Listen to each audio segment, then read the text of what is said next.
Yeah, so this is April 2017. It says, I will build lead.com, which was what I was working on at the time that did not work, to a 2 million MRR business by my 42nd birthday. I will create the highest quality software product and staff I possibly can. I will inspire others to work on my project as though it were their own. I will sacrifice my lazy habits and lead a disciplined life in order to have the energy to inspire others and make this dream a reality. My 42nd birthday was 6 months ago.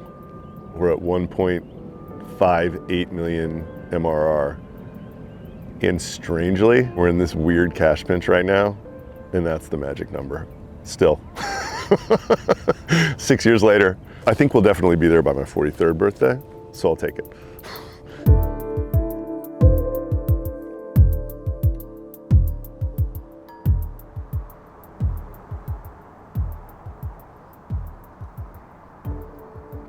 All right, y'all. I'm gonna talk about like a few things. A third of it's product, 2/3 of it is just observations and reflections. So I love this quote. A quality of a person's life is in direct proportion to their commitment to excellence, regardless of their chosen field of endeavor. I agree with this quote that like individually, if you're pursuing excellence, it can be just such a rewarding experience. If you get in an environment where everyone around you is doing the same thing, it can be absolutely magical.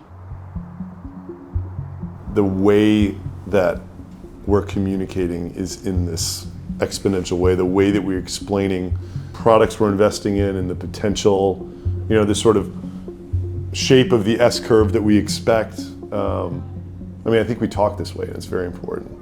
Santos talks about the power of communication, both internally and externally. I think being a living example of it, and then constantly communicating is the way we try to get people to be on board thinking this way, and knowing that it's an environment that's what we're actually looking for.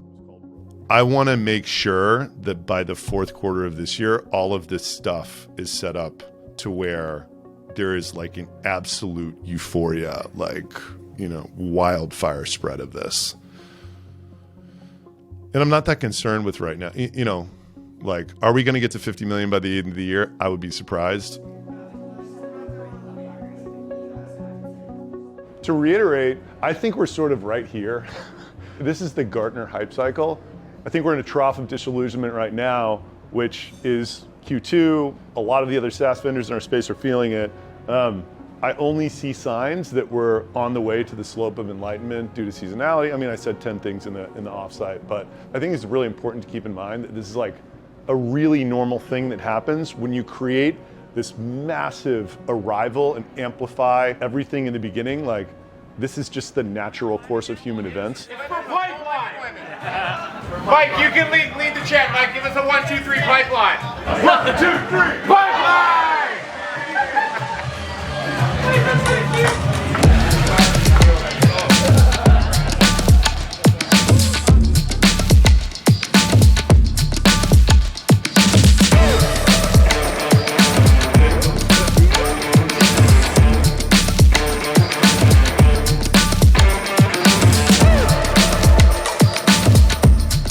From a sales standpoint, we have had no problems closing deals. We've got a product that works. We've got a lot of great social proof. We're in a really great spot when it comes to closing. Our biggest challenge is actually that we're lacking pipeline right now. And there's good times and there's bad times. And the bad times are actually really good for the company because it forces us to put processes and put operational plans in place. It's really forcing us to really get our shit together, essentially. If there's any team that's going to do this, it's the team that we've put together, and I truly mean that. Maybe not $1 billion, but I think we're going to be really proud of where we are at the end of the year, there's no doubt.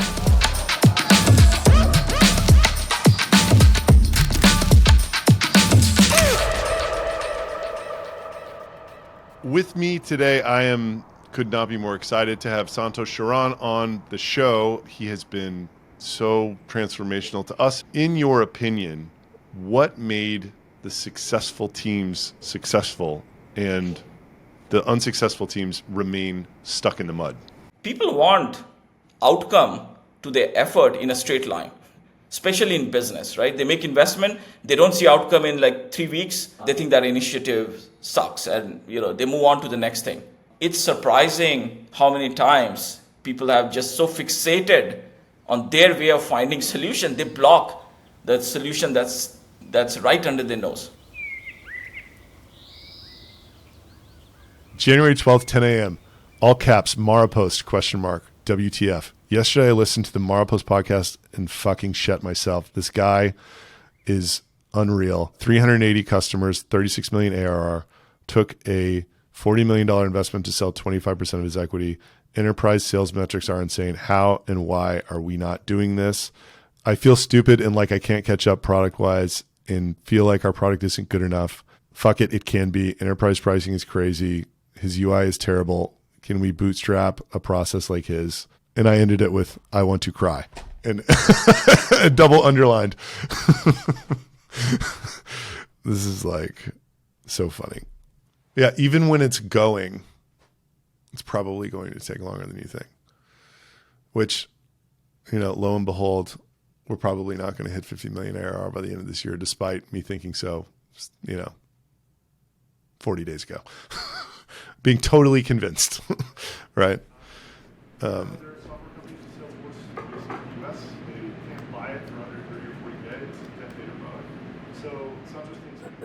recap, the teams that succeeded, they had a mindset that was open-minded enough and they thought freely enough to pursue nonlinear growth strategies. The companies that stayed flat were not willing to do that. It was kind of their own undoing, right? Yeah, no, we are trained in a way to not believe where we don't see evidence, right? So if you think about company growth, it's a direct correlation to personal growth, right? So if a company has to transform and become something bigger, all the team members and entrepreneur has to personally transform, right? And what that journey involves in terms of personal transformation is really trusting yourself, trusting the team members, trusting into the unknown, the universe that, once you embark on this journey, you'll get to the destination. Maybe not in a straight line because you don't know the path, right? You don't know but in a roundabout fashion, you'll find the path.